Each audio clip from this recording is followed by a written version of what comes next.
आज हमारे बीच ऐसे टीचर हैं, ऐसे गुरु कहिए, जो मुझे जानते होंगे। मेरा नाम सोनी सिंह, जी हाँ, वो मेरे गुरु हैं, मेरे सब कुछ है। मतलब अगर मुझे शिक्षा का 2 लाइन ज्ञान भी आया तो उन्हीं से मिला। मैं सबसे पहले रोशन सर का धन्यवाद कहना चाहूँगी, जिन्होंने मुझे इतना अच्छा प्लेटफॉर्म दिया कि मैं उनका बाइट ले सकूँ। मैं हमेशा सोचती थी कि मैं उस जगह पे पहुँचूँ, वो ऐसा काम करूँ कि मैं इनका नाम लूँ कि आज मैं जो भी हूँ, या आप मुझे जो भी जान रहे हैं, मेरे पास दो लाइन का जो भी शिक्षा का ज्ञान है उन्हीं के बदौलत है। जी हाँ, ज़्यादा मैं तारीफ़ नहीं करूँगी क्योंकि मैं खुद भावुक हो रही हूँ, और इस चीज़ को मैं ही नहीं चाह रही हूँ कि आप लोग के बीच में रखूँ।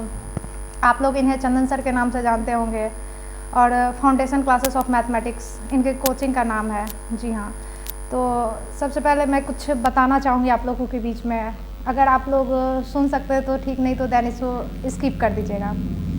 मैं जब 9th में थी, 8-9th में, ज़्यादा एज नहीं था उस समय, ना मुझे आइडिया था कि हाँ मुझे पढ़ना है, या पढ़ाई लिखाई के बारे में ना मुझे कोई ज्ञान था। पढ़ाई क्या होती है मुझे उस चीज़ का भी ज्ञान नहीं था। तो किसी तरीके से भगवान के रूप में मुझे इनसे मुलाकात हुई। इन्होंने मुझे पढ़ाया, पढ़ाई क्या होती है उसके बारे में समझाया, और उसका महत्व क्या होता है उसके बारे में मुझे समझाया। कैसे पढ़ना चाहिए मुझे, वो चीज़, हर एक चीज़ मुझे समझाया गया। जब मैं 10th में गई, जो 10th एक स्टूडेंट के लिए बहुत बड़ा, मतलब मेन स्टार्टिंग जो होता है, आप वहाँ से स्टार्ट करते हैं, तो वो चीज़ होता है। तो मैं जब 10th में गई तो मुझे नहीं पता था 10th बोर्ड होता है, एग्ज़ाम होता है, मुझे कुछ भी नॉलेज नहीं था। इसलिए क्योंकि मैं पढ़ाई की तरफ कभी गई नहीं, क्योंकि अभी के टाइम में जो भी स्टूडेंट होते हैं वो पढ़ाई की तरफ नहीं जाते हैं। मोबाइल, दुनियादारी, बहुत कुछ रहता है, तो वो मेरे साथ भी था।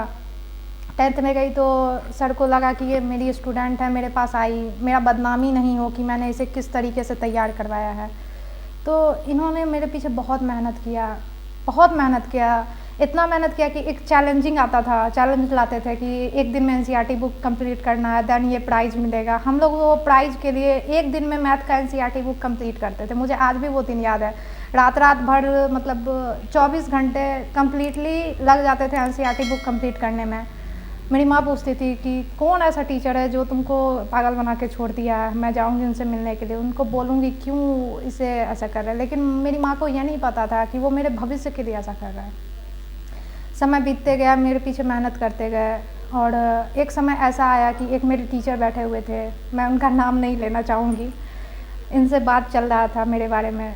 सर बोले कि इसको इतना अच्छा नंबर नहीं आएगा। तो सर बोले कि नहीं, मैं ये दावा के साथ कह सकता हूँ कि इसको इतना अच्छा नंबर आएगा। देन मैंने एग्ज़ाम दिया 10th बोर्ड का। तो उस समय मुझे अभी भी याद है, 2012 में मैंने 10th का एग्ज़ाम दिया था, 78% मुझे नंबर आया था। और उसके पीछे और किसी का मेहनत नहीं, मेरे टीचर का था। ये बात तो हकीकत है कि अभिभावक जो होते हैं, पेरेंट्स जो होते हैं, वो बच्चों के लिए एकदम सपोर्टिंग होते हैं। क्योंकि सबसे पहला अगर आपको शिक्षा का कहीं से ज्ञान मिलता है तो वो आपको आपके पेरेंट्स से मिलता है, देन उसके बाद आपको गुरु से मिलता है। तो मुझे अगर सर्वोपरि मेरे लिए अगर कोई थे तो वो यही टीचर थे। और मुझे एक भी शिक्षा का अगर मुझे आज ज्ञान है, मैं अगर आज कुछ अच्छा बोल भी सकती हूँ आज आपके सामने, या मैं आज अगर कुछ अच्छा कर भी रही हूँ, जो बहुत आदमी मेरे बारे में अभी जानते हैं, मुझे फॉलो करते हैं, और उनके सामने आज मैं ये सही में अपना राज की बात रखने जा रही हूँ कि रोशन सर के वजह से मैं उनको सही में दिल से धन्यवाद कहना चाहूँगी कि उन्होंने मुझे ऐसा प्लेटफॉर्म दिया जिसमें मैं अपने गुरु का बाइट ले सकूँ, और आप लोगों के सामने बता सकूं कि अगर आप लोग ऐसा मतलब बनने का सोच रहे हैं, कुछ पढ़ने का सोच रहे हैं, पढ़ाई का आपके पास कोई ज्ञान नहीं है, ज़रूरी नहीं है कि ये मैथ के टीचर है तो आपको मैथ ही पढ़ाएंगे, तो आप इनसे जुड़ सकते हैं, इनसे आके आप पढ़ सकते हैं। और मैं ये दावा के साथ कह सकती हूँ कि ये आपको एक अच्छा इंसान, एक समाज में, मतलब जिसे अच्छे नज़र से आदमी देखे, जिसे शिक्षा के बारे में नहीं पता है, शिक्षा भी के समय में बहुत महत्वपूर्ण है, वो आपको उस लायक बनाएंगे। उससे पहले, जी नमस्कार, मैं सोनी सिंह, आप लोग देख रहे हैं केवी स्टूडियो का खास प्रोग्राम। नमस्कार सर, आपने अपना केवी स्टूडियो में कीमती समय दिया, उसके लिए दिल से धन्यवाद। केवी स्टूडियो अभी बेगूसराय में ये जो लाए हैं, कहता बेगूसराय बढ़ता बेगूसराय, इसके माध्यम से बहुत सारे ऐसे युवा निखर के सामने आ रहे हैं जिनको कोई यहाँ जानता नहीं था।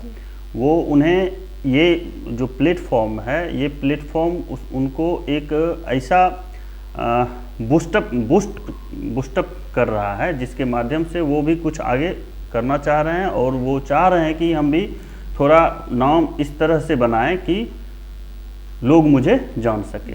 और इसके लिए हम रोशन सर को दिल से धन्यवाद देना चाहते हैं, और पूरे केवी स्टूडियो के टीम को बहुत बहुत धन्यवाद, जिसमें मेरे कुछ मित्र भी हैं, गौरव जी हैं, नीलेश जी हैं, और मेरी छात्रा सोनी है, तो और बहुत सारे हैं जिनका मैंने देखा है वीडियो, अच्छा भी लगा है। और मैं भी मतलब बहुत दिनों से मुझे भी अप्रोच किया जा रहा था कि सर आप भी आइए, कुछ अपने बारे में बताइए, लेकिन कुछ पारिवारिक है या कुछ मजबूरियों की वजह से हम नहीं आ पाए थे।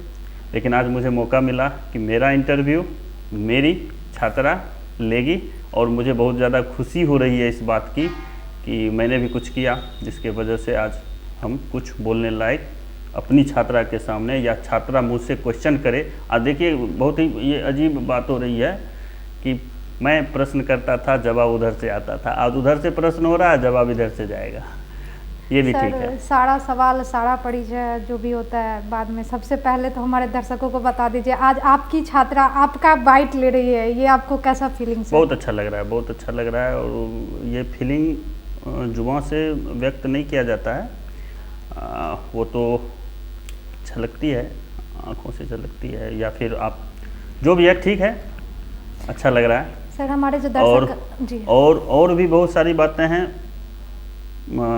हम लोग तो एक कुम्हार की तरह से हैं, गीली मिट्टी मिलती है और उसको हम अपना रूप रंग आकार देते हैं। अब ये बर्तन किस प्रकार का बनेगा वो निर्भर करता है मिट्टी पर। वो मिट्टी किस चीज़ का, भूरी मिट्टी है या काली मिट्टी है, उस पर निर्भर करता है कि बर्तन किस तरह का होगा। तो मैंने अपना काम किया, बर्तन बनाया, और बर्तन अगर अच्छा बना तो फिर दोनों की वाहवाही होती है, मिट्टी की भी और कुम्हार की भी। जी। तो सर, हमारे जो दर्शक अभी देख रहे हैं केवी स्टूडियो के माध्यम से, बहुत सारे दर्शक आपको जान भी रहेंगे foundation classes of mathematics Chandan sir के नाम से। बहुत सारे दर्शक अभी नहीं जान रहे होंगे आपको, तो सबसे पहले आप उनको परिचय दे दीजिए। जी नमस्कार दर्शकों, मेरा नाम चंदन कुमार सिंह है, और मेरा नेटिव विलेज बेगूसराय मुख्यालय से 14 किलोमीटर दूर मोहनपुर पंचायत के एक छोटे से गांव पहाड़पुर से मैं हूं। मेरे पिताजी एक किसान हैं, और माताजी मेरी हाउसवाइफ है। मेरी प्रारंभिक शिक्षा वो मंझौल में हुई। प्रारंभिक शिक्षा तो गांव से ही लिए, उसके बाद माध्यमिक शिक्षा के लिए हम मंझौल गए। मंझौल में ही मेरी पूरी माध्यमिक शिक्षा, मैट्रिक बोर्ड सब वहीं से हुआ। उसके बाद हम 11th में बेगूसराय आए।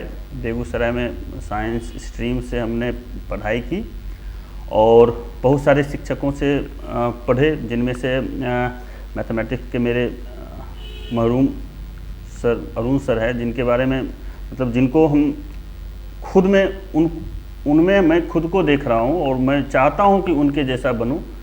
और एक्चुअल में अगर मैं मैथ पढ़ा भी रहा हूँ ना, तो उनमें उनका बहुत ज़्यादा योगदान है, उनको ही देख करके मैंने सीखा। तो सर, आप में शिक्षक बनने की चाहत कब आई? तो ये जो टीचिंग को मैंने प्रोफेशन नहीं बनाया, ये मेरा पैशन था, और पैशन को ही मैंने कंटिन्यू रखा। और एज आई थिंक जो आदमी अगर अपने पैशन को प्रोफेशन में कन्वर्ट करे तो वो अपना बेस्ट दे सकता है। इसलिए मैंने टीचिंग को चुना, और साथ ही साथ हम जिस माहौल से आ रहे हैं उस माहौल में उस समय जिस समय हम टीचिंग प्रोफेशन में इंटर किए थे, गए थे टीचिंग प्रोफेशन में, उस समय वहाँ पर एजुकेशन नाम की कोई चीज़ नहीं थी। मैं आपको बता दूं कि मेरे गांव से जिस समय हमने बोर्ड का एग्ज़ाम दिया था, तो सिंगल मैं ही था जिसने बोर्ड का एग्ज़ाम दिया था उस गांव में, और मेरे पीछे लगभग 5-6 साल से एक भी लड़का वहाँ पर बोर्ड क्वालिफाई नहीं किया था। तो मैंने ये चीज़ को देखा, और मुझे लगा कि क्यों ना अपने गांव, अपने मोहल्ले को पहले ठीक किया जाए। इसलिए मैंने, जब मैं 11th में बेगूसराय में स्टडी कर रहा था, तो संडे को जब छुट्टी होती थी तो गांव में जाता था, और वहाँ पर बच्चों को बैठा करके मैं free of cost free of cost क्या है, वहाँ पर मैं इस तरह से माहौल बनाना चाह रहा था कि मेरी आने वाली पीढ़ी मुझसे बेहतर करे। तो ये मेरे एजुकेशन लाइन में जाने का सबसे पहला मेरा ये मतलब अटेम्प्ट था। उसके बाद मैं एज ए प्रोफेशन इसको ज्वाइन किया 2004 में। वो गांव में ही मैं उस समय टीचिंग कर रहा था। गांव के ही एक बगल के गांव में हेबतपुर गांव है, वहाँ पर मैं एक कोचिंग में जाता था, वहाँ पर पढ़ाता था। और धीरे धीरे 2008 में मुझे यहाँ बेगूसराय से एक मेरे भैया थे जनंदन सर, वो भी टीचर ही थे और मेरे भैया थे, तो उन्होंने हमको कॉल किया और मुझे बोला कि बेगूसराय आओ, बेगूसराय आकर के थोड़ा यहाँ पर भी तुम अपने प्रोफेशन मतलब अपना जो है सो यहाँ आओगे तो फिर तुम्हारा भी अच्छा होगा और बेगूसराय का भी हो सकता है कि तुम्हारे वजह से थोड़ा अच्छा हो जाए।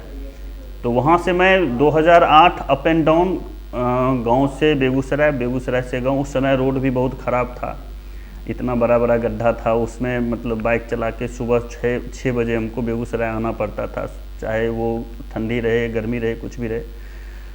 तो 2008 पूरा वहाँ मतलब अप एंड डाउन हुआ और 2009 में हम बेगूसराय में, और वो भी एक कहानी है। मैं बेगूसराय आने का मेरा पूरा बेगूसराय में रहने का एक कहानी है, बहुत ही मज़ेदार कहानी है।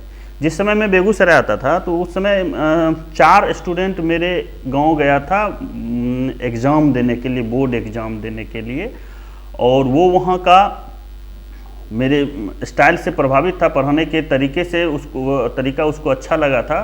तो वो वहाँ गांव का हाल देखा और जब वो आने लगा तो वहीं पर मुझसे वादा करवा लिया था कि सर आप बेगूसराय निश्चित आ रहे हो और आपके आने की पूरी जिम्मेदारी मेरी है, मैं यहाँ पर आपके लिए रूम देख करके रखूँगा, आप आइए, जो भी होगा जैसे भी होगा आपको आना है बेगूसराय। एक चीज़ तो ये हुआ। दूसरी बात, अभी प्रभात रंजन सर फिजिक्स वाले हैं, वो भी मेरे गांव गए थे, एक मेला होता है वहाँ, मेला देखने के लिए हम सब साथ वहाँ घूमे थे। तो वो भी हमको फोर्स किए थे कि नहीं तो आप आइए बेगूसराय, और बेगूसराय में ही आपकी ज़रूरत है, और यहाँ आइए, यहाँ आपको बेहतर सब कुछ मिलेगा और स्टूडेंट भी मिलेगा। इससे मुझे मतलब इंस्पायर्ड हुए उनसे भी कि ना मुझे भी बेगूसराय जाना चाहिए। तो ये है मेरे एजुकेशन सिस्टम और journey to village to Begusarai, ये जर्नी है बेगूसराय से बेगूसराय आने का। सर आप शिक्षक क्यों बने? आपके पास तो बहुत सारा ऑप्शन था। मैंने जैसे कि पहले ही बोला है कि ये शिक्षक बनना, शिक्षण, ये मेरा प्रोफेशन बाद में बना, ये पहले मेरा पैशन था। और जिस समय कोई स्टूडेंट आता है मेरे पाँव को छूता है और प्रणाम करता है, उस समय मुझे बहुत ही अच्छा लगता है और ये गर्व महसूस करता हूँ खुद पर भी, और मतलब पूरे शिक्षक की जो ये कम्युनिटी है इस पर मुझे बहुत ही अच्छा लगता है कि प्रोफेशन तो और बहुत सारा है, पैसा कमाने का जरिया और बहुत सारा है, लेकिन प्रतिष्ठा सब में नहीं मिलती है। तो और इंसान को अगर भोजन कम भी मिले तो चलेगा, लेकिन उसका सबसे बड़ा चीज़ जो है ना वो प्रतिष्ठा है, सम्मान है। अगर वो मिल रहा है तो भूखे पेट भी आदमी सो लेता है गहरी नींद में। जी, तो सर जैसा कि आप मैथ पढ़ाते हैं, बहुत ऐसा बच्चा है, जैसे मैं भी थी, मैथ से बहुत डर लगता था, तो आप उस डर को कैसे हटाते हैं? मैथ से डर लगना, ये इंसान स्टूडेंट मैथ से जो डरता है उसको मैं एक चीज़ मैं पूछना चाहता हूँ कि डर किस चीज़ का, और मैथ से अगर आप डर रहे हो तो क्या आगे बढ़ सकते हो? और मैथ कोई भूत नहीं है। मैथ जो है वो, जैसा कि मैं समझ रहा हूँ कि मैथमेटिक्स जो है वो और सारे सब्जेक्ट से आसान है, क्योंकि मैथमेटिक्स में अगर आप एक फार्मूला सीख लिए हो तो उससे आप 1000 क्वेश्चन को बना सकते हो। सिर्फ एक फार्मूला 1000 क्वेश्चन, ऐसा कोई भी सब्जेक्ट मुझे बता दीजिए जिसमें एक फार्मूला से आप 1000 क्वेश्चन बना लोगे, ऐसा तो हो नहीं सकता है। दूसरी बात, मैथमेटिक्स से अगर आप डरोगे तो आप साइंस नहीं पढ़ सकते हो, ना ही आप कॉमर्स पढ़ सकते हो, क्योंकि कॉमर्स में भी मैथमेटिक्स है। साइंस में अगर आप मैथ को इग्नोर कर रहे हो तो फिजिक्स कैसे पढ़ लोगे? अगर आप मैथ को इग्नोर कर रहे हो तो केमिस्ट्री में आप फिजिकल केमिस्ट्री कैसे पढ़ लोगे? तो फिर समस्या तो वहाँ भी आती है। तो आपको डरना नहीं है।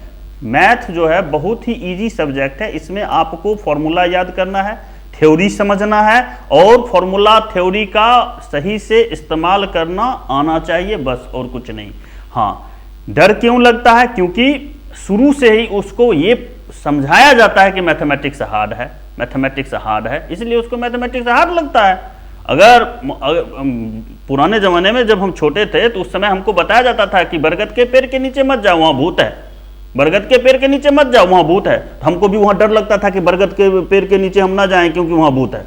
बस वही हाल अभी जो हो रही है, जो स्टूडेंट के मन में है, उसे शुरू से ही ये बताया जा रहा है कि मैथमेटिक्स हार्ड है, मैथमेटिक्स हार्ड है, तो वो सोच रहा है कि मैथमेटिक्स हार्ड है। नहीं तो मैं तो ऐसे ऐसे स्टूडेंट को देखा हूं कि अगर वो मैथ में दिल लगा लिया तो उसे दूसरा सब्जेक्ट अच्छे नहीं लगता है, सीधी बात है। और जहां तक मेरी बात है, तो मैं जब मैथमेटिक्स पढ़ाता हूं तो स्टूडेंट के ब्रेन में बस एक ही चीज मैं डालता हूं कि बउआ तुम्हारे मार्कशीट में मैथमेटिक्स जो है वो सबसे ऊपर होना चाहिए बस, और इसके लिए तुमको जो करना है कर, एकदम खुली छूट है। जब भी तुमको आना है, जो भी समझना है, जो जिस तरह से पढ़ना है पढ़, लेकिन मार्कशीट में मैथमेटिक्स ऊपर होना चाहिए। और एज आई थिंक मैं देखता हूँ ये पिछले 2008-2009 से ही ये चीज़ मैं देख रहा हूँ कि मैक्सिमम स्टूडेंट का मैथमेटिक्स में सबसे ज़्यादा मार्कशीट में सबसे ज़्यादा मार्क्स मैथमेटिक्स में रहता है। मैथमेटिक्स हार्ड कहाँ है?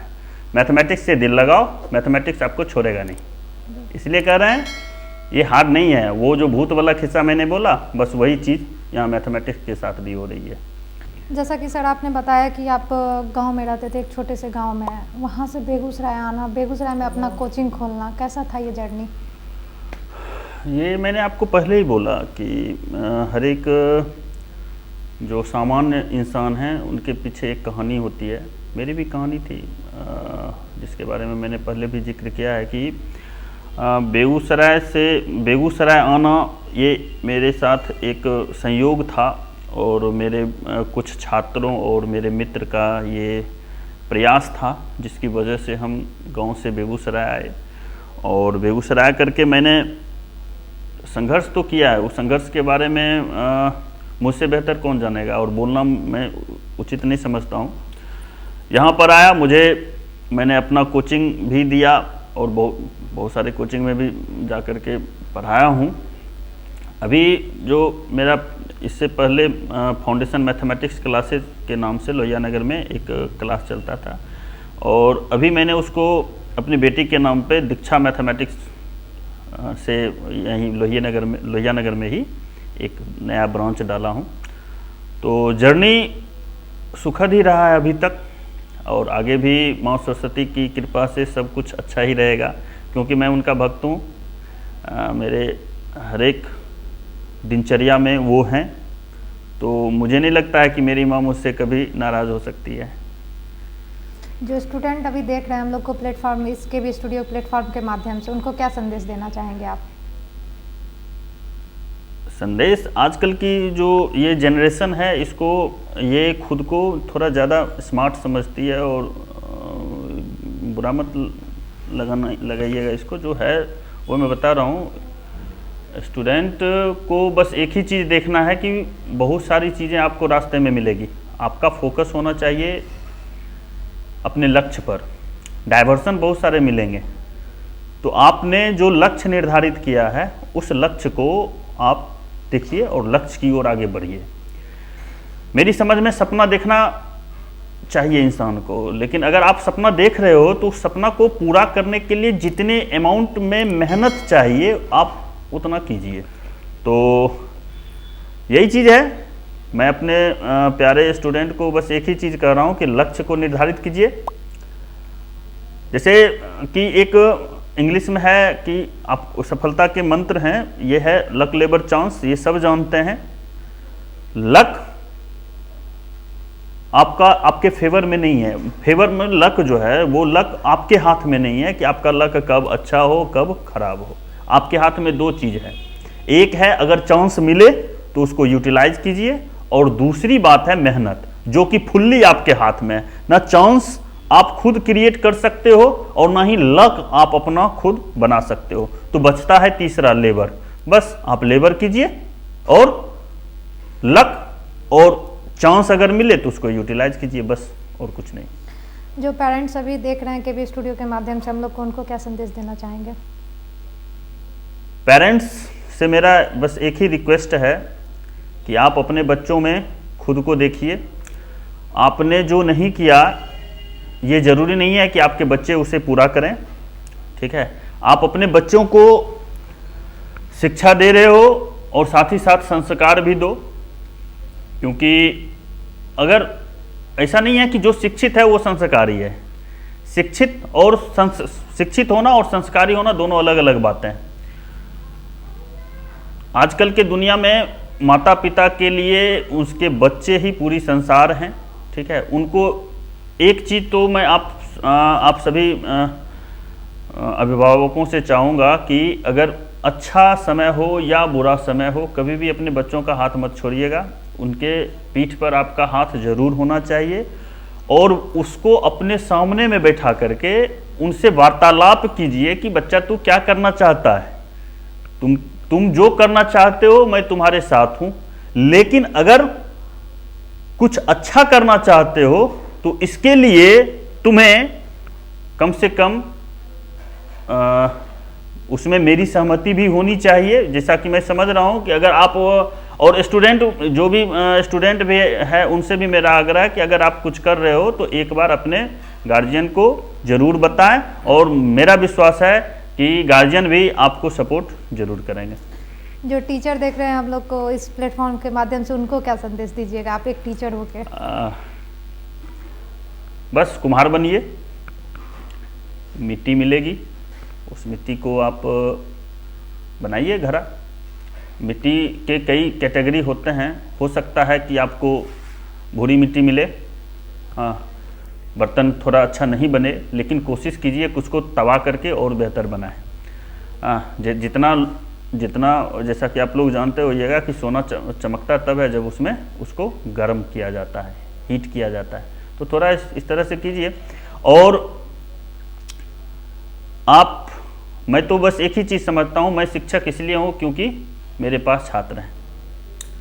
अगर स्टूडेंट हैं तो आप हैं, तो स्टूडेंट के बारे में सोचिए और उसको एक ऐसा मतलब मुकाम तक पहुँचाइए कि वो ज़िंदगी भर आपको याद रखे। आप रहे या ना रहे उनके मस्तिष्क में। जैसे आज भी मैं अपने गुरु को याद कर रहा हूँ, मेरे मैथमेटिक्स के टीचर अरुण सर, बहुत कुछ सीखा मैंने उनसे, और उन्हीं की वजह से मैं आज पढ़ा रहा हूँ। मैथमेटिक्स का ज्ञान मुझे उनसे मिला और पढ़ाने की शैली मैंने राजीव सर से सीखा, तो वो दोनों आज भी मुझ में हैं। तो कोशिश कीजिए कि स्टूडेंट में आप फॉरएवर रहें, कभी जो है वो आपको भूले ना। और ये तभी हो सकता है जब उसे आप अच्छी संस्कार, शिक्षा और ज्ञान दीजिएगा। और विशेष तो पढ़ाना तो सब जानते हैं, पढ़ाते तो सब हैं, सारे टीचर अच्छे होते हैं। ऐसा नहीं है कि कोई टीचर मतलब ये है, कोई थोड़ा तरीका अलग हो सकता है, लेकिन जानते सब कुछ हैं, पढ़ाते सब हैं। बस संस्कारी बनाइए स्टूडेंट को, और ज़्यादा कुछ नहीं है। 10+2 का जो छात्र है उसको क्या संदेश दीजिएगा? 10+2 अपीयरिंग कैंडिडेट के लिए मेरा बेस्ट ऑफ लक है, और घबराना नहीं है। आजकल तो बिहार बोर्ड का सिस्टम इतना ज़्यादा स्मूथ हो गया है कि थोड़ा भी अगर आप मेहनत करोगे तो बेहतर रिजल्ट लाओगे। इसलिए ज़्यादा घबराना नहीं है। घबरा करके अगर एग्जामिनेशन हॉल में जाओगे तो आता हुआ क्वेश्चन भी आपसे नहीं बन पाएगा। और जो अभी 11th से 12th में प्रमोट हो रहे हो, वो इस साल को यादगार बनाओ। ज़िंदगी में आपने अभी तक जितना पढ़ा है उससे कहीं ज़्यादा चैलेंजिंग होने वाला है आपके लिए ये 2021 का साल। यही साल आपके दिशा और दशा दोनों को निर्धारित करेगा। आप आगे क्या करना चाहते हो वो निर्भर करेगा इस साल पर। हो सकता है कि हो सकता है कि आपके रास्ते में कुछ रुकावट आए, तो रुकावट को हटाना भी आपकी जिम्मेदारी है। आप उसको निभाइए, और शिक्षक आपको भरपूर सहयोग आपके पीठ पर हमेशा हाथ रखे हुए रहेंगे। आप जहाँ भी पढ़ते हो, कोई शिक्षक ये नहीं चाहता है कि उसके स्टूडेंट जो हैं वो खराब हो। हर एक टीचर चाहता है कि मेरे स्टूडेंट अच्छा बने, ठीक है। तो सबसे बड़ी बात है कि आप क्या बनना चाहते हो, आपको क्या चाहिए। अगर कहीं कुछ उलझन वैसा मिल रहा है तो खुद से एक सवाल पूछो कि तुम्हें क्या चाहिए, क्योंकि अगर आप खुद से सवाल कर रहे हो ना तो उसका सबसे सुंदर जवाब आप खुद दे सकते हो, क्योंकि आपसे बेहतर आपको कोई नहीं जानता है। जी, तो आपको केबी स्टूडियो का यह प्रयास कैसा लगा? बहुत बेहतरीन, लाजवाब है, अनोखा प्रयास है। रोशन सर और उनकी टीम ने पूरा तहलका मचा के रखा है। आप लोग बहुत ही बधाई के पात्र हो। Thank you sir.